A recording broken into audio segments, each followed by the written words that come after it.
नमस्कार। India debate में आप सबका स्वागत है। मैं हूं आशुतोष पाठक। इस विशेष एडिशन में आप सभी दर्शकों का धैर्य रखने के लिए हृदय से आभार। हमारे सभी प्लेटफॉर्म पे, फेसबुक पे, क्यूबाई क्विक पे, क्यूबाई मेन प्लेटफॉर्म पे, एक्स पे और इंस्टाग्राम पे, सब जगह आज के बाद आप फॉलो करेंगे। 3.5 साल से जो लड़ाई चल रही थी, उस लड़ाई के जीत का पहला पड़ाव आज खत्म हो गया और आप सबने जिस तरह से धैर्य रख करके क्यूबाइब का समर्थन किया है, उसके लिए हृदय से हम सभी ऋणी हैं। लड़ाई आप जीत गए हैं और आप सबके लिए मैं जानता हूं कि खुशी के आंसू बहेंगे। ये खुशी के आंसू होंगे। 3.5 घंटे तक, बल्कि 5 घंटे तक अदालत में आज 27 अगस्त को सुनवाई हुई और नीलेश ओझा कमान संभाले रहे, डिगे नहीं। और आज धुरंधर भी मौजूद थे। जुड़ गए हैं नीलेश जी। आप थके हुए हैं, लेकिन आपके चेहरे पर लग रहा है खुशी है। अदालत में जो कुछ भी आज आपने बात की है, पूरा देश देखने के लिए इंतजार कर रहा है। बिना वक्त गंवाए शुरू करते हैं कि आज हम लोग केस जीतने की तरफ कैसे बढ़ रहे हैं, गुनहगार कैसे फांसी के फंदे तक जाएंगे, ये बताइए आप। पहले शॉर्ट में बता देता हूँ, मतलब दर्शक वेट करते हैं, शॉर्ट में बता देता हूँ, पहले बाद में डिटेल बताता हूँ। यस। कोर्ट ने आज सरकारी वकील को क्लियर किया, आपने जो 174 की जो इंक्वायरी की है, इन्वेस्टिगेशन किया है, इनकी मर्डर और गैंग रेप की कंप्लेंट है और आप उसको एक्सीडेंटल डेथ में जो इन्वेस्टिगेट कर रहे थे, उसमें आपको अधिकार नहीं है। आपकी इंक्वायरी रिपोर्ट को लीगली, कानूनी कोई वैल्यू नहीं है। बस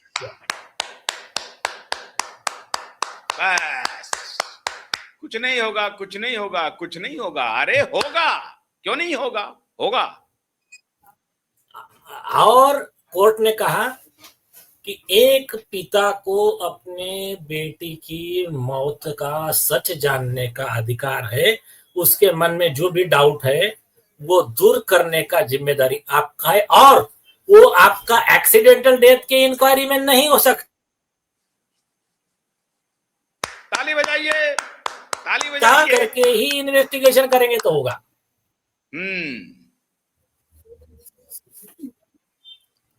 ये मतलब आज का समिता, उनको कोर्ट ने बोला ये सुप्रीम कोर्ट का जजमेंट है, इसके खिलाफ में आपके पास में कुछ भी है तो आप बता दीजिए। तो सरकारी वकील के पास में मनोहर कानिया के सिवा कुछ नहीं था। लास्ट में एडमिट करना पड़ा उनको। हाँ बोले सर सही बात है, 174 में हमको अधिकार तो नहीं है। एडमिशन हो गया, एडमिशन कर लिया, उसने मान लिया। बहुत बढ़िया। नहीं, थोड़ा माना, पर बाकी मनोहर कानिया चालू है। बाकी अच्छा, उसके मानने नहीं मानने से क्या फर्क पड़ने वाला है? हाँ बिल्कुल सही बात है। मानने नहीं मानने से क्या हो, ना माने। अभी दूसरा एक बहुत इंपॉर्टेंट चीज, आदित्य ठाकरे का इंटरवेंशन एप्लीकेशन था। अरे कोर्ट को 3 चीजें बता दिया। मैंने कहा ये एफिडेविट में लिख रहा है कि मैं बिजनेसमैन हूँ, सोशल एक्टिविस्ट हूँ। एमएलए छुपा रहा है ताकि एमपी एमएलए कोर्ट में मैटर ना जाए। दूसरी चीज ये कह रहा है अपना इस पे एफिडेविट पे कि मुझे ये दिशा सालियान का मैटर, इसका इन्वेस्टिगेशन सीबीआई ने किया, बिहार पुलिस ने किया, सुप्रीम कोर्ट ने मैटर ट्रांसफर किया, तो बॉम्बे हाई कोर्ट ये मैटर सुन नहीं सकता है। तो कोर्ट ने कहा 1 मिनट, ऐसा लिखा है इसमें, देखा पढ़ा उन्होंने, बोले सीबीआई को बुलाओ। सीबीआई का वकील दूसरे कोर्ट में था, स्पेशल ऑर्डर किया कोर्ट ने, आदमी गया, बुला कर लाया। बोले आपने दिशा केस का इन्वेस्टिगेशन किया, यस और नो? बोले सर मेरे हिसाब से नहीं है, फिर भी मैं एक बार इंस्ट्रक्शन लेता हूँ। बोले जाओ कंफर्म करो। वो बाहर गए, दिल्ली ऑफिस फोन लगाया, सीबीआई के ऑफिस से कंफर्म किया, फिर कोर्ट में आए। उन्होंने कहा सर ये झूठ बोल रहा है आदित्य ठाकरे, हमने दिशा केस का कोई इन्वेस्टिगेशन किया नहीं, इनको कोई क्लीन।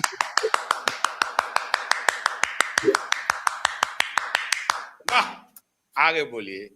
कोर्ट ने सीबीआई का स्टेटमेंट रिकॉर्ड किया। बोले हाँ मैं रिकॉर्ड कर रहे हैं। बोले हाँ यस सर। तो उनका स्टेटमेंट रिकॉर्ड किया। जैसा स्टेटमेंट रिकॉर्ड किया, इनका कहना हो गया। मैंने कहा सर एक मिनट, आप सर आपके पास में भी कोई डिस्क्रिशन नहीं है। यह सुप्रीम कोर्ट का जजमेंट, आपको आदित्य के खिलाफ परजुरी कंटेम्प्ट का एक्शन लेना पड़ेगा। अरेस्ट वारंट निकालिए उसका। अभी एकदम साफ क्लियर हो गया। अभी चलिए बोलते जाइए। वो 2 केस लॉ कोर्ट ने रिकॉर्ड पे ले लिया। मतलब आपने कोर्ट को कहा कि आपके पास आपके हाथ बंधे हुए हैं मिलॉर्ड, आपको परजुरी का नोटिस आदित्य ठाकरे के खिलाफ निकालना ही पड़ेगा, क्योंकि ये एफिडेविट आपके सामने में मौजूद है। आपने वेरीफाई कर लिया। वकील महोदय को कहा सीबीआई को पता करो, सीबीआई से पता किया, दौड़ करके आया, उन्होंने कंफर्म किया कि सीबीआई ने दिशा केस की इंक्वायरी नहीं की है। अब कोई सबूत की जरूरत नहीं है।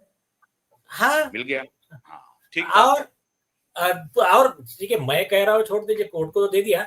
आप दर्शक लोग ABCD versus Union of India justice Uday Lalit का जजमेंट है सुप्रीम कोर्ट का 2020 का, वेरीफाई कर लीजिए। उसमें क्लियर लिखा है झूठा एफिडेविट जब देता है ऐसे में court will be failing in its duty if court did not take action against such person. मैंने कहा इसने टाइम पास किया। फिर कोर्ट ने एक केस लॉ और मांग कर लिया हमारे से। मैंने कहा ये आरोपी है, आरोपी को लड़की के पिता के सीबीआई इन्वेस्टिगेशन के पिटीशन में इंटरवेंशन करने का अधिकार नहीं है। अभिषेक बैनर्जी ने ममता बनर्जी के भांजे ने किया था, उसके ऊपर 50 लाख कॉस्ट लगाया था, और वो जजमेंट सुप्रीम कोर्ट ने अपील किया। बोले दिखाओ जजमेंट। वो जजमेंट दिखाया, कोर्ट ने देखा, बोले सही बात है। अभी सही बात है, सही बात, बरोबर बरोबर, कोर्ट ने कहा होगा बरोबर। हाँ, तो अभी कोर्ट इसके ऊपर अभी उनको सुन लेगा, आदित्य ठाकरे के वकील को। अभी वो बताए कौन सा लॉ है उनके पास में कि जिसने सुप्रीम कोर्ट को ओवररूल किया। बरोबर। आगे तो ऐसा हुआ। अभी कल रखा है सरकार के वकील को, कोर्ट ने अपना माइंड तो बता दिया कि देखिए लॉ के हिसाब से हमारा माइंड ये है। अच्छा, और एक शॉकिंग, आदित्य ठाकरे का वकील भी लास्ट में ये बात पे एग्री हो गया कि बात सही है, बोले सर आपकी, कि इसमें एफआईआर रजिस्टर करके ही इन्वेस्टिगेशन होना चाहिए। अच्छा, हाँ, आदित्य ठाकरे के भी वकील ने कह दिया इस बात को। हाँ यस, कि एफआईआर तो रजिस्टर होना ही चाहिए। अच्छा, हाँ, जब आपने 24 तारीख को आपने पॉइंट आउट किया था कि एडमिनिस्ट्रेटिव ऑर्डर होने के बाद भी, ये चूंकि एसआईटी के एडमिनिस्ट्रेटिव ऑर्डर था, तो उन्होंने कहा कि इसलिए हमने रीओपन कर लिया। आपने कहा था कि ओपन हो ही नहीं सकता है बगैर हाई कोर्ट के परमिशन के। हाई कोर्ट में ये आए नहीं, तो ये गलत थे। वो क्या इस पक्ष को स्वीकार किया या नहीं किया? कोर्ट ने बोला, अपना पॉइंट बताया कोर्ट ने। हाँ। कि देखिए आपको अधिकार नहीं है रीओपन करने का, ये केस लॉ है, कोर्ट नहीं बताया उनको। बताओ, बोले आपके पास में कहां अधिकार है? चुप, सरकारी वकील के पास जवाब ही नहीं। अरे और एक शॉकिंग सुनिए, अभी आपको तो खुशी का ठिकाना नहीं रहेगा। आपका प्रिय विषय लिया आज कोर्ट ने कहा कि सारे डॉक्यूमेंट दो जरा अपने को, हमको भी कॉपी देने को बोला, और उसको बोला, कोर्ट ने बोला हमको भी दो। बोले पंचनामा दिखाओ।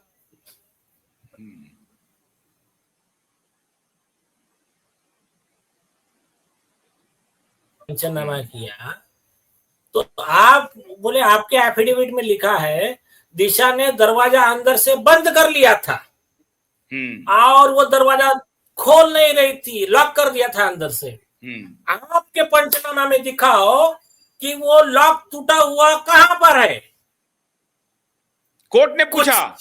हाँ, खुद होके पूछा।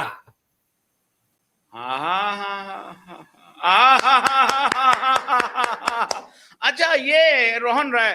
तो मैं गया, वो झबरा किधर है? झबरा, झबरा इधर आ, तू झबरा। आज खुशी का ठिकाना नहीं है, आज मैं अपने में नहीं हूं। I lost my control. Jhabra, Sardesai, screen break करने वाले आ सामने आज, आज। और ये सड़क पर उतरेगा ये मामला, ये रुकेगा नहीं। झबरा, झबरा, झबरा को इंटरव्यू दिया था ना, लॉन्ड्री, अरे लॉन्ड्री, अब तेरी लॉन्ड्री निकालूंगा आज। बोलिए सर, बोलिए, अभी मैं अपने में नहीं हूं। बोलते जाइए सर, बोलते जाइए। तो कोर्ट ने कहा कि आप दिखा दो हमको। इसके खिलाफ देखिए, ये झबरा लॉन्ड्री के खिलाफ, लॉन्ड्री को पहले लाना है, इसकी पूरी धुलाई करनी है, इसको in the court of law लाना है, and they should be prosecuted at any cost. आपको ये बात मालूम है कि नहीं है? जो एफआईआर है उसमें न्यूज लॉन्ड्री आरोपी है ना? यस, आरोपी है, आरोपी है, आरोपी है, आरोपी। अभी सुनिए। हाँ, बोलते जाइए सर। तो कोर्ट ने बोला आप इस पे जवाब दे दो हमको। हाँ, कि जहां बोल रहे हैं कि वो अंदर से लॉक किया था, तो लॉक का चोर लगाया, कैसा लगाया, उसका पंचनामा कहाँ है? दूसरी चीज, कोर्ट ने पूछा, अच्छा आप जो बोल रहे हैं आपके पास में सीसीटीवी है, तो दिशा गिरते समय दिखने वाला कोई सीसीटीवी है क्या? ऊपर से गिर रही है, बोले नहीं है। अच्छा जहां गिरी थी वहां पर का कोई सीसीटीवी है क्या? बोले नहीं है। बोले ठीक है, बाजू में रखो तुम्हारी फाइल, चलो।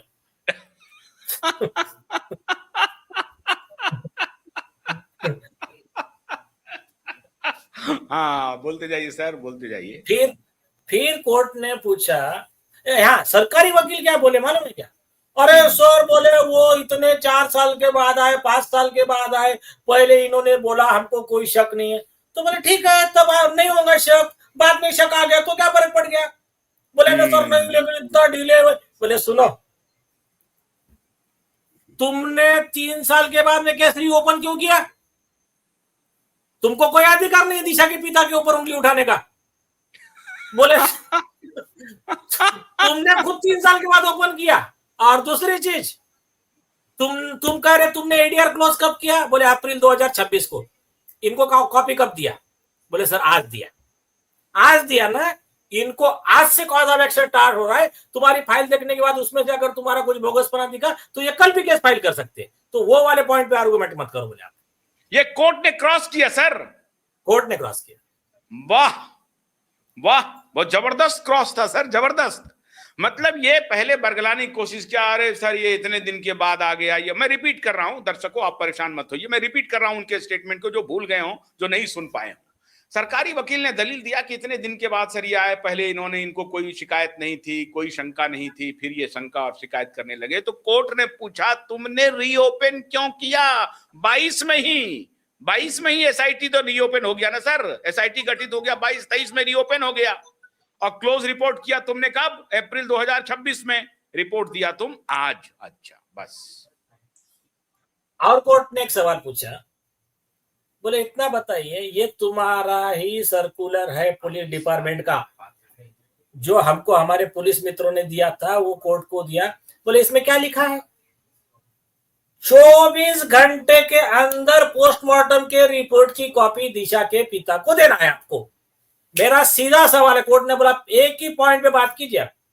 दिशा के पिता को 24 घंटे के अंदर पोस्टमार्टम की कॉपी दिए थे, यस और नो? नहीं दिए थे। लिख लिया कोर्ट ने। बोले ये तुम्हारे ही कानून का उल्लंघन किया ना तुमने, क्यों नहीं दिए थे फिर? ये भी है ना। तो क्या है, उनके इतने पॉइंट आज कोर्ट में थे। मुझे तो 5 घंटा चला ना आज मैटर। हाँ 5 घंटा चला, बिल्कुल बिल्कुल हाँ। बिल्कुल 5 घंटा चला। मुझे दो चला, बाद में 3 से 5 चला, ऐसा मतलब वैसे 4 घंटा से। हाँ 5 भी नहीं, 5.5 चला, 5.5। हाँ 5.5 क्रॉस क्या? हाँ फिर दूसरा क्रॉस क्या था सर? अरे मतलब ओवरऑल जो था, कोर्ट ने क्लियर किया तुम्हारा जो कागज का टुकड़ा है, लॉ में इसको कोई वैल्यू नहीं। एफआईआर रजिस्टर करो, इन्वेस्टिगेट करो, ये ऑर्डर इसमें बेस्ट रहेगा। इस तरह का कोर्ट ने इंडिकेशन दिया। बोले आपका क्या कहना है बता दीजिए। बोले हम इस मत के हैं कि इसने एफआईआर रजिस्टर करके ही इन्वेस्टिगेशन होना चाहिए। कोर्ट उनसे पूछना चाह रही है, मतलब फिर वो कुछ बोलेंगे, फिर कोर्ट उनको डांट फटकार लगाएंगे। कभी भी शर्म नहीं आ रही है, हर पॉइंट हाँ, पर ये तुम सही, पकड़े गए। ये वर्ड आपने सही बोला, सरकार ने शर्म करनी चाहिए। मतलब सरकार को और पुलिस को वो कोर्ट एक प्रकार से धीरे धीरे एक्सपोज कर रही है कि शर्म आ ही नहीं रही है तुमको। मैंने हर लाइन पर तुमको पूछ रहे हैं। अच्छा, जब सीसीटीवी के बारे में पूछा उनको, तो कहां का सीसीटीवी के बारे में वो कह रहे थे कि ये सीसीटीवी मेरे पास है, किधर का? क्या आपका आवाज कट गया था, क्या बोले? सीसीटीवी के बारे में जो कोर्ट ने पूछा, तो वो इधर से जो सरकारी वकील थे वो कहां के सीसीटीवी के बारे में बोल रहे थे कि ये सीसीटीवी मेरे पास है? वो बिल्डिंग का अब बाद में नया क्रिएट करके लाया ना परमवीर एंड कंपनी ने। अच्छा फर्जी, अब आपको देश का सबसे बड़ा धुरंधर, अब मैं आपके टेलीविजन स्क्रीन पे जिस धुरंधर की चर्चा कर रहा था, आज वो धुरंधर नीलेश ओझा जी के साथ मुंबई से सीधे जुड़ रहे हैं। और ये जो सीसीटीवी वगैरह का जो खेला चलता है ना, सीसीटीवी का खेला, उसको आज एक्सपोज किया इसी धुरंधर ने। बताइए धुरंधर साहब को जरा सा फ्रेम में लीजिए सर, फ्रेम में लीजिए सर। ले रहा हूं। हाँ लीजिए लीजिए, फ्रेम में लीजिए सर, फ्रेम में लीजिए। जब वो आज अदालत पहुंच गए तो पूरा देश बुलाइए सर, आइए सर आइए। अरे ईश्वर लाल जी नमस्कार। ये नमस्कार जी, और ये है हमारे आइए सर आइए। हाँ, एसीपी, एक मिनट। हाँ, ये भीमराज घाटगे साहब। नमस्कार नमस्कार नमस्कार, पूरा फ्रेम में आइए सर। यस यस, अब आप दिखाई पड़ रहे हैं, देश हाँ, देख रहा है, ये पूरा देश देख रहा है। नमस्कार हाँ। नमस्कार। मैं एडवोकेट आइए आइए, किशन प्लीज बेंद्रे प्लीज का आइए। आज आपने जो काम किया है वो अद्भुत है, अद्भुत है। ये बेईमान इसी तरीके से फर्जी डिजिटल प्रूफ, ये प्रूफ वो प्रूफ बना करके फर्जी करते रहते हैं। सर अब आप बताइए, आज जो आपने खुलासा किया कोर्ट में, तो कोर्ट की तो निगाहें खुल गई होंगी, बताइए सर थोड़ा सा। मैंने ईशान देवेश सिन्हा इसकी सर्टिफाइड कॉपी निकाली कोर्ट से, सेशन कोर्ट मुंबई से। एक मिनट, शॉर्ट में हाँ, इन्होंने क्या किया है, एनआईए कोर्ट में मनसुख हिरेन मर्डर केस का वो विटनेस का स्टेटमेंट निकाला है, जिसने ये बोला कि कैसा परमवीर सिंह ने झूठे ईमेल तैयार किया और झूठ न्यूज मीडिया को लीक किया। उसके बारे में उन्होंने वो जो डॉक्यूमेंट दिया था, वो डॉक्यूमेंट के साथ कोर्ट में थे। बाकी जो उन्होंने सीक्रेट, आज मैंने कोर्ट में बोल दिया, मैंने कहा सर ऐसे ईमानदार, इनको लाके खड़ा किया कोर्ट के सामने, ऐसे ईमानदार पुलिस अधिकारी है जिसके वजह से हमको इतनी चीजें मिली, नहीं तो सर हमको तो कुछ मिलता ही नहीं था। ये मीडिया के लोग और ईमानदार पुलिस वाले, जिसके वजह से मैटर ओपन हुआ। तो मतलब ये हुआ कि इन्होंने कहा कि हमने एनआईए की जो जांच चल रही है मनसुख हिरेन के केस में, तो कैसे परमवीर सिंह ने एक फर्जी साइबर को बुला करके, साइबर एक्सपर्ट को बुला करके एक मेल करवाया, और उस मेल का कुछ ये बतला रहे हैं। तो वो थोड़ा सा बता दीजिए कि वो क्या कहानी थी सर, जिसको आज कोर्ट में रखा गया। बताइए बताइए। साइबर एक्सपर्ट ईशान देवेश सिन्हा, इसको परमवीर सिंह ने बुलाया और उसे कहा कि उसके चैम्बर में ही उसने डुप्लीकेट मेल तैयार किया, जैसे मोहम्मद या जिसके इसकी तरह से आखिर की संगठन एक्चुअली तसं नहीं है। हाँ, उसको क्या बोला सुनिए, वो जो स्टेटमेंट है ना, मैं भेजता हूँ आपको। वो स्टेटमेंट में क्या लिखा है कि परमवीर सिंह ने बुलाया साइबर एक्सपर्ट को पुलिस को ट्रेनिंग देने के लिए, बाद में खुद के चैम्बर में बुलाया। उसको बोला तुमने वो दिल्ली के केस का जैसे मोहम्मद का ये कैसा निकाला था? बोले मैंने ऐसा ऐसा निकाला था। तो एक काम करना, एक मेल मुझे कर देना। इन्होंने मेल उसको कर दिया। मेल दूसरा ही है, लिंक दूसरी है। उसको परमवीर सिंह ने क्रिएट किया कि एंटीलिया के बॉम्ब स्फोट के जो वहां का जो जिलेटिन रखा था, उसका जिम्मेदारी ये जैसे मोहम्मद ले रहा है। ऐसा झूठा ईमेल क्रिएट कर लिया। तो इसके पास में कितने बड़े बड़े एक्सपर्ट हैं, झूठा ईमेल तैयार कर लेते, झूठे व्हाट्सएप चैट तैयार कर लेते, झूठे सीसीटीवी तैयार कर लेते। और उसमें एनआईए की इंक्वायरी में आया कि ये न्यूज मीडिया को गई थी, तो ये तो आपका और परमवीर के बीच का कनेक्शन था। तो ये न्यूज मीडिया को दिया किसने? बोले साहब परमवीर ने दिया होगा, मैंने तो दिया नहीं। तो ये सर मैंने कोर्ट को बताया, मैंने कहा साहब सेम मोडस ऑपरेंडी परमवीर ने ये शैलेंद्र नगरकर ने यहाँ खेला है। इन लोगों ने यहाँ भी ऐसे न्यूज फैलाए कि दिशा के पिता ही उसके मौत के हकदार है, उसके मौत के जिम्मेदार है। तो ये सब कोर्ट को बताया तो कोर्ट की भी सब समझ में आ गया। और आज सरकारी वकील एक विषय बोल रहा था, बोले साहब इन्होंने पहले जो कंप्लेंट कर रहे थे उनके खिलाफ में कंप्लेंट दिया था, नारायण राणे जी के खिलाफ कंप्लेंट।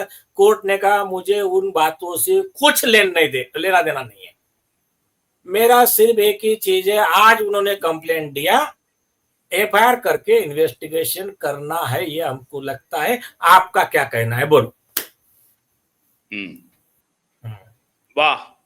तो खारगे साहब मैं आपका बहुत आभारी हूं कि आप वहां से हमारे रिक्वेस्ट को आपने माना और आपने जो पॉइंट फ्लैग किया आज अदालत में वो बहुत इंपॉर्टेंट है, क्योंकि ये परमवीर सिंह इतना बड़ा क्रिमिनल है। मैं पूरी जिम्मेदारी के साथ कैमरे पर बोल रहा हूं कि ये क्रिमिनल मास्टरमाइंड, ये वर्दी के नाम पर धब्बा है ये आदमी।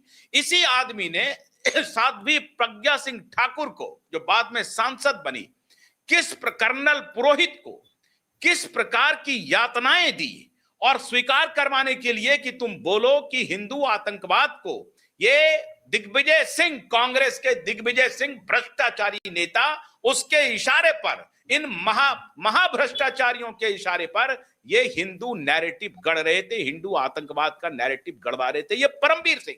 और मैं हैरान हूं कि भारतीय जनता पार्टी की सरकार इस व्यक्ति को बचा रही है। मैं हैरान हूं। आज देवेंद्र फडणवीस जी, मैं आपसे अनुरोध करता हूं कि इस माफिया की वर्दी तो उतर गई, ये इस्तीफा अब तो खत्म हो चुका है, रिटायर कर चुका है, लेकिन इसके खिलाफ प्रोसिक्यूशन ऑर्डर करिए। ये क्रिमिनल है, ये वर्दी पर दाग है, बदनुमा दाग है। और मैं आपको सैल्यूट करता हूं साहब, एसीपी साहब, मैं आपको सैल्यूट करता हूं, और आपके पीछे जो वर्दी में दिख रहे हैं उनको भी सैल्यूट करता हूं। इनके बॉडीगार्ड है ये। सरकार ने सुरक्षा दी गाड़ी के साथ, उनको सैल्यूट करता हूं साहब। सरकार ने स्पेशल सुरक्षा दी उनको। और यहाँ उनके वकील साहब है। सर आपका परिचय दीजिए। सर मैं एडवोकेट भूषण बेंद्रे, गाड़गे साहब का वकील हूं मैं। जैसे ही हमको ये इन्फॉर्मेशन मिली, थोड़ा सा मैं उसको एलेबोरेट करना चाहता हूं कि जो स्टेटमेंट गाड़गे साहब को अपने वेरीफाइड सोर्सेज से मिली, हमने पहले उसकी सर्टिफाइड कॉपी निकलवाई, हमने पहले वेरीफाई किया ऐसी स्टेटमेंट थी क्या। इतने शॉकिंग एलिगेशंस थे कि वो ईशान देवेश सिन्हा जो है उसने बोला कि मुझे मुंबई सीपी, तत्कालीन मुंबई सीपी ने अपने केबिन में बुलाया ये बहाना करके कि बाबा अपने को कुछ पुलिस ट्रेनिंग करनी है। और पुलिस ट्रेनिंग के आड़ में उसने बोला, बातों में उलझाया और उससे कुछ उगलवाया। तो ये जो साइबर एक्सपर्ट है इसने बताया कि सर जैश उल हिंद नाम का जो एक टेररिस्ट ऑर्गेनाइजेशन है, उसके टेलीग्राम चैनल पे जो पोस्टर फ्लैश हुआ था जिसमें थ्रेड दिया हुआ था, एंटेलिया थ्रेड दिया हुआ था, उसका मैंने पता किया। और किसके साथ पता किया? तो दिल्ली स्पेशल पुलिस के साथ पता किया, स्पेशल सेल दिल्ली पुलिस के साथ पता किया। तो वो हमने इन्वेस्टिगेट किया है और ये कॉन्फिडेंशियल मैटर है। ये कॉन्फिडेंशियल मैटर होने के बावजूद भी मुंबई सीपी ने क्या किया, उसको बोला कि तुम ऐसा रिपोर्ट मुझे भेजो, मुझे दो कि तुमने ये चीज इन्वेस्टिगेट की है। और क्या क्या इन्वेस्टिगेट किया? तो बोला सर उससे जो मोबाइल लगभग तिहाड़ जेल से ऑपरेट होता है। तो इतनी कॉन्फिडेंशियल इंफॉर्मेशन पहली बात तो परमवीर ने ये साइबर एक्सपर्ट से ईमेल पे मांगी। तो पहले तो वो हिचकिचा, मैं नहीं दे सकता सर, कॉन्फिडेंशियल है, दिल्ली पुलिस उसको इन्वेस्टिगेट कर रही है, मैं इसको लीक नहीं कर सकता। लेकिन उसने अभी उसने कैसे प्रेशराइज किया वो नहीं बताया, लेकिन प्रेशराइज करके उसने वो मेल करवाया। अब इंटरेस्टिंग बात सर इसमें यह है कि सिर्फ एक पेज का रिपोर्ट था, एक पेज का। एनआईए ने जब ये साइबर एक्सपर्ट को बुलाया इंक्वायरी में कि भाई 9 मार्च 2021 को जो तुमने ईमेल भेजा था मुंबई सीपी के ऑफिशियल ईमेल आईडी पे, ये वही ईमेल है क्या? तो जब उसने वो ईमेल ऐसे देखा और अपने हाथ में लिया, देखा, बोला सर ये वो ईमेल है नहीं, क्योंकि मैंने सिर्फ एक पेज का रिपोर्ट भेजा था और इसमें तो इस रिपोर्ट के साथ अटैच वो थ्रेड पोस्टर भी है, वो तो मैंने किसी को दिया ही नहीं, बताया नहीं, वो कॉन्फिडेंशियल इंफॉर्मेशन है। तो कॉन्फिडेंशियल इंफॉर्मेशन बाहर आई कैसे? और उस केबिन में बैठे 2 ही लोग थे, या तो ये साइबर एक्सपर्ट था और या परमवीर सिंह सामने थे, तो बाहर आई कैसे ये बात? और दूसरा, अभी आप और हैरान हो जाएंगे कि एलिगेशन क्या लगा है कि ये काम करने के लिए ऐसा झूठा रिपोर्ट या और ऐसा झूठा पोस्टर मुंबई सीपी के ऑफिशियल ईमेल आईडी पे भेजने के लिए इस आदमी को, साइबर एक्सपर्ट को, परमवीर सिंह ने बेल बजा के अपने पर्सनल असिस्टेंट को बुलाया और उसके हाथों उसको 3 लाख कैश दिलवाए। 5 सर मैं इसको इम्प्रोवाइज कर रहा हूँ, 3 लाख कैश दिलवाए। अब उसमें ये हिचकिचाया कि सर मुझे नहीं चाहिए, तो बोला अरे रखो, तो उसने लिए, स्वीकार है। फिर वापस थोड़ी देर में वापस बुलाया पीए को, बोला 2 लाख और दो। तो ऐसे 5 लाख रुपए कैश में दिए मुंबई कमिश्नर ऑफ पुलिस ने अपने ऑफिस में बैठ के। इसका कुछ अकाउंट्स ही नहीं है, हिसाब ही नहीं है, 5-5 लाख रुपए कैश दिए जा रहे, ये इलीगल काम करने के लिए। और क्यों दिए? तो सबसे पहली बात तो मैं ओझा साहब का शुक्रगुजार हूं कि उन्होंने हमको ये अपॉर्चुनिटी दिया, और उन्होंने आज जो कोर्ट में ये मुद्दा जस्टिस कोतवाल साहब और जस्टिस भोसले साहब के सामने जब उठाया, तो पूरा कोर्ट सुन हो गया था, शांत हो गया था, और शांत होकर सुन रहा था और हैरान हो गया था कि ऐसा भी चल रहा है मुंबई कमिश्नर ऑफिस में, जिसका कोई अकाउंट्स नहीं, कोई हिसाब नहीं, कोई जवाबदेही नहीं, कोई अकाउंटेबिलिटी नहीं।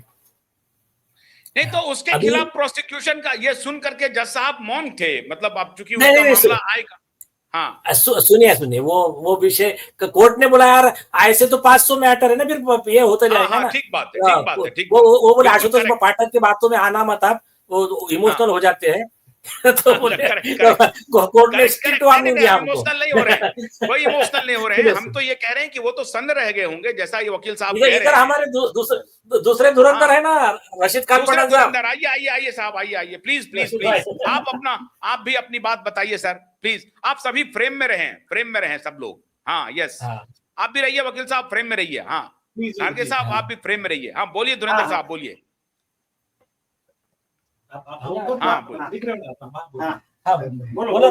आज 12 बजे से दिशा सारणी का केस चालू था, बाद में लंच टाइम हुआ, उसके बाद से 5:30 बजे तक कोर्ट चला, जिसमें ओझा साहब ने पूरी हकीकत बताया, उनका ये बताया। मुझे ज्यादा बोलना नहीं है, सारी हकीकत तो ओझा साहब बता रहे हैं। मैं खाली तक कहूंगा, कत्ल हुआ है, कातिल को सजा मिलना चाहिए, ये जिद हमारी है। कत्ल हुआ है, कातिल को सजा मिलना, ये जिद हमारी है। इसीलिए अदालत में हमारी जंग जारी है। दुश्मन तो बहुत आएंगे हमारे खिलाफत में, ये टीम है हमारी वकीलों की, बहुत भारी है। वाह वाह वाह वाह वाह, बहुत बढ़िया, बहुत। और एक बात बताना चाहता हूँ, एक सबसे इम्पोर्टेंट बात यह है कि इन्वेस्टिगेशन जब चल रहा था, तब आईजीपी श्री अनिल शुक्ला, इन्होंने परमवीर सिंह और ये सचिन वाजे को सामने सामने कराया कि ये कैसा हुआ ये।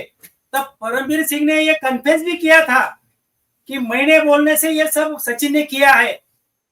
अभी ये सब बातें ऑन रिकॉर्ड आने के बाद में, इन्वेस्टिगेशन में प्रूव होने के बाद में भी परमवीर सिंह के खिलाफ चार्जशीट नहीं गया, तो इसमें कितना करप्शन हुआ होगा, इसकी भी इंक्वायरी होना जरूरी है। ये तो बहुत जबरदस्त बात बोल रहे हैं। इसका भी नाम आगे आना जरूरी है। एक मिनट सर, एक मिनट नीलेश जी, मैं आपसे अनुमति लेते हुए खाड़गे साहब से मैं एक पूछना चाहता हूं। क्या आपने कहा कि आईजीपी मतलब एनआईए के जो आईजीपी थे, उनके सामने इन्वेस्टिगेशन में सचिन वाजे, परमवीर सिंह,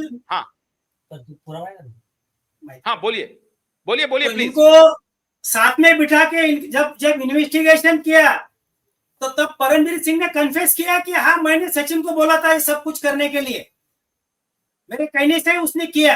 फिर परमवीर सिंह अगर मास्टर माइंड है तो उसको कौन बचा रहा है? और ये उसको फुकट तो बचाएंगे नहीं। और अनिल देशमुख ने भी यही वर्ड बोला। यस, तो फिर इसको बचाने वाला कौन है? और पैसा करप्शन करके ही इसको बचा रहे, तो ये करप्शन का इंक्वायरी होना चाहिए और इसको बचाने वाले के खिलाफ भी प्रोसिक्यूशन होना चाहिए। तो जब आपने ये बोला तो इसका मतलब है कि जज साहब के सामने परमवीर सिंह का पूरा पर्सनैलिटी आ गया होगा सामने, कि ये किस कदर ये नीच इंसान है, किस कदर ये गिरा हुआ भ्रष्टाचारी पुलिस ऑफिसर है। और ये इसी के ये एक दिशा, एक अबला माँ बाप जो है परेशान है, और उसके सारे प्यादे। अभी मैं ये पूछना चाहता हूं नीलेश जी, ये देवेंद्र भारती क्या कर रहा है? अरे छोड़ो, अभी कंसंट्रेट करो एक विषय पे, अब डाइवर्ट मत करो। सतीश सालियान जी भी है, ठीक है? हाँ सतीश जी आइए, प्लीज आइए सतीश जी। हाँ सतीश जी आइए, और आइए सतीश जी।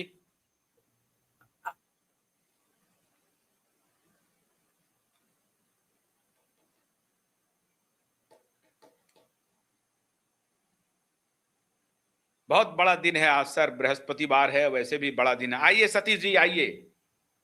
सतीश जी प्रणाम प्रणाम।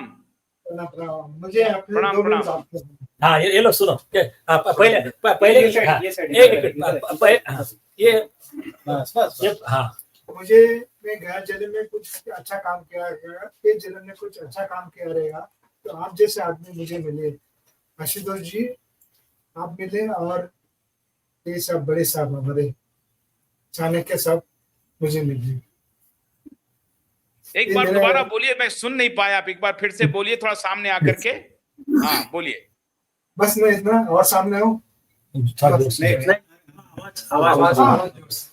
नहीं गए जन्म में कुछ अच्छा काम किया रहेगा, या ये जन्म में कुछ अच्छा काम किया रहेगा, या दिशा ने मुझे अच्छा दुआ दिया रहेगा, तो आप जैसे मुझे आदमी मिले, आशुतोष पाठक और ये हमारा चाणक्य साहब, ये मुझे मिले। ये आपके वजह से ये सब काम इतना आगे गया और सक्सेस होने को, सक्सेस के स्टेज में आ गया। ये ऐसे ही नहीं, रखिए। सतीश जी पूरा देश, सतीश जी पूरा देश आपका ऋणी रहेगा। अगर आप सही इस है। लड़ाई में हम लोगों के साथ खड़े नहीं होते तो ये सिस्टम एक्सपोज नहीं होता, और आज परमवीर सिंह के खिलाफ हम लोग इस तरह से खड़े नहीं हो पाते। सब लोग अच्छी छोड़ बात। दिए थे, लेकिन क्यूबाइब ने आपने बैटन को पकड़ के पकड़ के रखा था, और वो मैं- सिर्फ वो, उसमें आपका हौसला था। कई बार मुझे लगता था कि कोई शायद आपको डरा देगा, धमका देगा। बिकने वाले तो आप नहीं थे, ये इसका तो मुझे इल्म था कि आप बिकेंगे नहीं। और आप मुझे खाली डरा था दिशा क्या? की लड़ाई नहीं लड़ रहे हैं, ये लाखों करोड़ों बेटियों की लड़ाई लड़ रहे हैं आज। ये साहब ने बोला था मुझे पहले ही बारे में बोला कि आप दिशा के लिए नहीं लड़ रहे, आपके दूसरे बच्चों के लिए लड़ रहे हैं। उन्होंने पहले ही बताया, पूरे देश के सारे लड़कियां उनके उनके लिए लड़ रहे हैं। बता दिया था।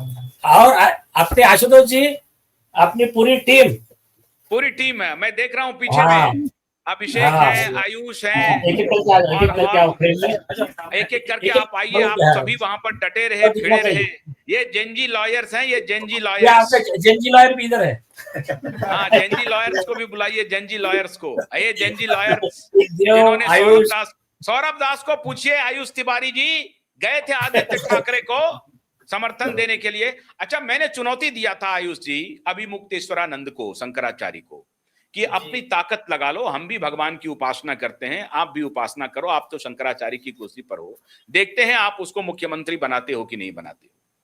और हमने कहा कि मिट्टी में मिलेंगे ठाकरे, अगर इस अन्याय के रास्ते पर चलेंगे तो मिट्टी में मिलेंगे, और आज पूरी दुनिया देख रही है। तो आयुष जी, अब आप सौरभ दास को भेजिए नोटिस कि कैसे गए थे आदित्य ठाकरे से मिलने के लिए, भेजिए। बेटा आपका नाम क्या है? मैं आपका नाम भूल रहा हूं। जो हाँ वो छोटी लड़की। I am Anushka, advocate Anushka Sonam. हाँ, एडवोकेट अनुष्का। तो you were present in the court? Yes, yes I was. All hearings. हाँ, सारे इनको तो hearings जानते में हो। अभिषेक मुझे फोन पर लगातार जुड़े हुए थे, पल पल की जानकारी दे रहे थे। तो वो दूसरे जैन जी उधर। हाँ, जैन जी सारे, वो हमारे सरदार साहब, उनका नाम क्या है? जी मैं अभी फिलहाल लीगल इंटर्न हूँ यहाँ पे। My name is Prabhujeet Singh Chhabra. प्यार से बोल दे। आपको लग रहा है कि ये बड़ा मुकदमा हम लोग जीतने जा रहे हैं? Yes, obviously. As sir is the guiding principle of all of us, we are just in riding in his ship. He is the captain of all of us.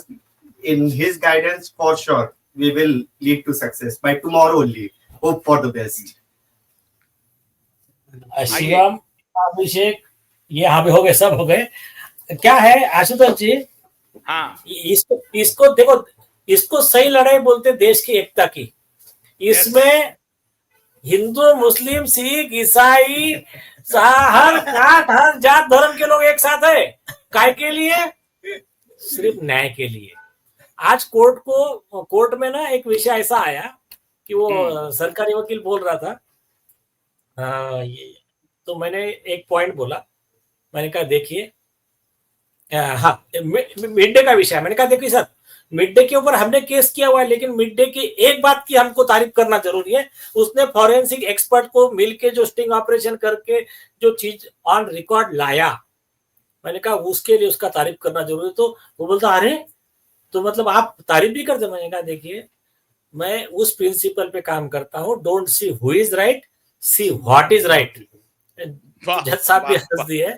हाँ अच्छा। बाद में मैंने कहा हाँ देखो क्या है कि हमारा क्या है, हम आज है कल चले जाएंगे इस दुनिया से, राइट, लेकिन यहाँ पर हमको वो लीगेसी छोड़ के जाना है कि कोई मैंने कहा ये इंस्टीट्यूशन, ये संविधान, ये देश, ये अच्छा बनना चाहिए, ये बचना चाहिए। और फिर मैंने उसमें वो 2 वर्ड बोला कि तेरा वैभव अमर रहे माँ, हम दिन चार रहे ना रहे। तो पूरे कोर्ट में सब लोग ऐसे मतलब ये हो गया था, इमोशनल भावुक माहौल हो हो गया गए। था। हाँ तो मैंने कहा सर हमको किसी का फेवर नहीं चाहिए, हमको सिर्फ लॉ के हिसाब से जस्टिस कीजिए। अगर हमारा गलत है तो हमारे क्लाइंट के खिलाफ कार्रवाई करो ना। हम तो एफिडेविट पे बोल रहे हैं ये लोग आरोपी है, तो तुमको अगर लगता है हमारा झूठा तो हमारे पे कार्रवाई क्यों नहीं कर रहे? बंद करके कबड़ में रख दिया 6 साल से तुमने, रिपोर्ट चालू करो, इन्वेस्टिगेशन करो, एफआईआर। तो ये ऐसा हुआ आज टोटल। आज दर्शकों को यह भी बताएंगे नीलेश जी से हमारी मुलाकात कैसे हुई। यही वो चैम्बर है जहां हम मिले थे नीलेश जी से, और मैंने नीलेश जी से दरखास्त किया था कि इस केस को लीजिए। और मैं Correct. आज पूरे देश को बताना चाहता हूं, अरुण बाबू कई वकीलों से, सैकड़ों वकीलों से मैंने बात की, किसी ने हाथ रखने की हिम्मत नहीं जुटाई। ये थे नीलेश ओझा, जिन्होंने कहा आशुतोष जी आप ठीक कह रहे हैं, मेरे भी मन में बड़े दिन से ये विचार चल रहे थे कि मैं इस केस को उठाऊंगा, लेकिन अब आप भी कह रहे हैं तो हम उठाएंगे। और इन्होंने वचन दिया, आज वचन को पूरा किया। कभी इतने दबाव आए नीलेश ओझा जी के ऊपर, इतने दबाव आए। कितने करोड़ के ऑफर थे नीलेश जी आपको? अरे मुझे छोड़ो, रशीद भाई को 200 करोड़ का ऑफर आया था, हमने कंप्लेंट दाखिल किया था। मेरा तो छोड़ दीजिए आप। रशीद भाई तो है पीछे में, वाह वाह। हाँ तो क्या है, ये पूरे देश ने देखा किस तरह से हमने, देखो बाकी छोड़ दीजिए, कम से कम हम हमारे दिल को, हमारे खुद के नजर में हम साफ रहे, हमको अच्छी नींद आए, बस यही है। बाकी जिन्होंने पैसा लेकर जमीर बेच के ये आरोपी को बचाने का काम किया, उनके कर्मा उनके साथ, कर्मा उनको छोड़ेगा नहीं। हम कोई नहीं होते माफ करने वाले और ये करने वाले, सजा देने का अधिकार नेचर का, भगवान का है, वो गॉड करेगा, पूरा जस्टिस करेगा उनके साथ। तो जज साहब ने उनको सरेंडर करवा दिया। पब्लिक प्रोसिक्यूटर ने एक प्रकार से मान लिया कि हाँ गड़बड़, बहुत गलत हुआ है। नीलेश जी नहीं, पब्लिक प्रोसिक्यूटर वैसा कैसा मानेगा, जॉब चला जाएगा उसका। वो घुमा फिरा के फिर नहीं सर ऐसा हुआ था, फिर वो ऐसा मनोरगानिया, बस और कुछ नहीं है। लॉ में वैल्यू नहीं है उसको, मनोरगानिया कितने। और बताओ क्या, मैं फ्रैंकली बताता हूँ आशुतोष जी, मैंने कोर्ट को आज केस लॉ बताया कि जज साहब थोड़े लिबरल है, मतलब थोड़े से नरम दिल है। हाँ, दूसरा जज रहता ना, सरकारी वकील को बोलता मैं अभी तुमको कंटेम्प्ट नोटिस निकालता हूं, मैं पूछ क्या रहा हूं, तुम टाइम पास क्या कर रहे हो। एकदम सिंपल चीज, तुम ये सुप्रीम कोर्ट कह रहा है 174 में तुमको अधिकार नहीं है, क्या वैल्यू है तुम्हारी रिपोर्ट की? फिर आप वो रिपोर्ट को लेके क्या आर्गुमेंट कर रहे हैं मेरे कोर्ट में? इतना 1-2 मिनट का काम। बट ये जज साहब थोड़े फेयर, मतलब ज्यादा फेयर है, बोलते नहीं नहीं ठीक है ना, ये प्यार से इसके लिए उसके लिए सब करके, लेकिन काम बहुत स्ट्रिक्ट किया इन्होंने पूरे देश के तरफ से, पूरे एसएसआर वॉरियर के तरफ से और सभी लोग के तरफ से। हाई कोर्ट का, जस्टिस कोतवाल जी का धन्यवाद। ने पूरे देश, पूरा देश, 1-1 करोड़ों लोग आज जस्टिस कोतवाल जी और जस्टिस भोसले जी के प्रति आभार प्रकट करता है। आप लोग कुछ बोलना चाहेंगे? हाँ सतीश जी बोलना चाहेंगे, सतीश जी बोलिए। मेरी तरफ से भी धन्यवाद हाई कोर्ट के लिए और जज के लिए। Thank you sir. Thank you Satish ji, thank you Satish ji. ये आप करोड़ों बेटी की लड़ाई आप लड़ रहे हैं, ये दिशा की लड़ाई है ही नहीं ये दिशा की लड़ाई। अभिषेक कुछ बोलना चाहेंगे? तो मुझे पहले ही अभिषेक मिश्रा। हाँ सतीश जी बोलिए, सतीश जी और कुछ बोलना चाहेंगे? मुझे सतीश जी और कुछ बोलना। आज आप खुश हैं सतीश जी? अरे आपने दूसरे धुरंधर बॉन्ड 007 सब स्टिंग ऑपरेशन कर करके लेकर आए ना अग्रवाल सर। वो कहाँ है, इधर आइए। अरे हाँ हाँ, ये क्या अग्रवाल सर? ईश्वरलाल जी। बड़े धुरंधर। जी, सर बोलिए। जो क्राइम सीन था ना, हम क्राइम सीन पे जाके प्रॉपर इन्वेस्टिगेशन करके लाए हैं। बिल्डिंग की फोटोग्राफ्स निकाले, सब कुछ हमारे पास रेडी था। जब सरकारी वकील आज दिखा रहा था, सरकारी वकील दिखा रहे थे कि बिल्डिंग टिल्टेड है, मतलब कह रहे हैं कि बिल्डिंग टेढ़ी है। अरे हाँ, तो हमने ये फोटोग्राफ दिखाया, हमारे मोबाइल में रेडी थे कि बिल्डिंग हाँ। टिल्टेड नहीं है, टिल्टेड होते तो कब की गिर जाती, उसको उसी नहीं मिलती। हाँ, अरे इनको मालूम है क्या? मतलब एक नई कहानी ये बनी। उसकी स्टोरी क्या लेकर आया, बोले बिल्डिंग ऐसी टेढ़ी है करके 25 फुट दूर जाके जबकि उस जगह पूरा इन्वेस्टिगेशन करके आए थे हम। और स्पॉट पे जा करके एक एक चीज इन्वेस्टिगेट करके वीडियो बना करके रिकॉर्ड लेकर के आए थे। बिल्कुल, खुद पर्सनल इन्वेस्टिगेशन किए थे हम। अरे उनका खुद का डिटेक्टिव एजेंसी है अग्रवाल जी का, आपको क्या मालूम है? हाँ मुझे मालूम है, मुझे मालूम है। हाँ। इनके पास तो और भी अभी बहुत सारे रिकॉर्ड्स हैं, वो तो अभी आगे चलेगा, अभी तो एफआईआर होना। लेकिन हाँ। नीलेश जी, क्या मुझे लगता है कि केस की आधी सुनवाई तो अभी ही हो गई। 90% हो गया, 90% हो गया।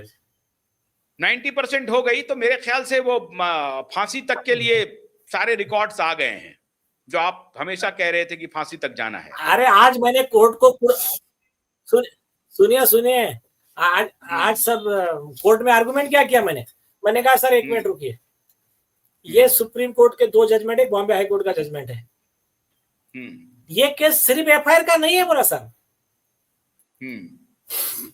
ये 106 ऑफ एविडेंस एक्ट के तहत क्या बोलता है, मैंने कहा सतीश सालियान तो वहां प्रेजेंट नहीं थे, उनको तो मालूम नहीं क्या हुआ, कौन बताएगा क्या हुआ, रोहन रॉय बताएगा करके जज साहब ने पहला सवाल पूछा था, वो जिंदा है क्या?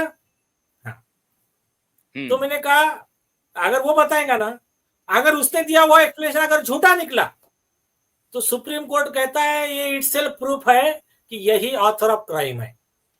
तो जो लोग वहां प्रेजेंट थे, रोहन रॉय और भी, तो मैंने कहा ये कन्विक्शन फांसी वाला केस है, ये इतना मटेरियल है इसमें, ये तो सिर्फ एफआईआर का विषय लेकर बैठ गए सरकारी वकील साहब। तो ये भी आर्गुमेंट हुआ आज कोर्ट में। Very good. तो कुछ दूसरे दिन के लिए रखते हैं सर, कल के लिए रखते हैं, क्योंकि आप थक गए हैं। आपको बहुत बहुत बधाई, बहुत शुभकामनाएं आपको, और भी मीडिया वाले आपका इंतजार कर रहे हैं। अभिषेक और बाकी जितने लॉयर्स हैं, ईश्वरलाल जी और हमारे धुरंधर साहब, आपका बहुत बहुत आभार। हमारे वकील साहब आपका आभार, पठान साहब आपका आभार, हमारे रशीद खान भाई आपका आभार, और सतीश जी आपका आभार, आप सबका आभार।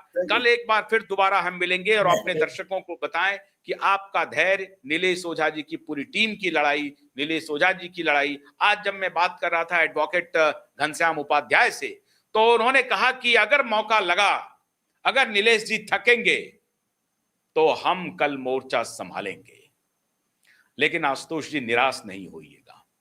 घनश्याम उपाध्याय से कुछ देर पहले मेरी बात हुई है, लेकिन संयोग ऐसा था कि ये सारा मामला, सोचिए 6 बजे शाम तक, जब हम आपके सामने अब थोड़ी देर के बाद आए हैं, तो 6 बजे शाम तक ये मामला चलता रहा। 5 घंटे हियरिंग हुई, और आज आप सबका धैर्य, आप जिस तरह से क्यूवाइब के साथ बने रहे, ये आपके धैर्य, आपके समर्थन के बगैर हो नहीं सकता था।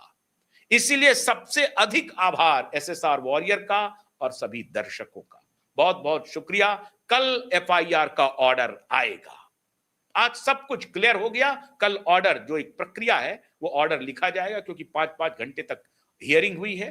कल ऑर्डर लिखा जाएगा और एफआईआर होगा और फांसी की सजा होगी। बहुत बहुत शुक्रिया। नमस्कार।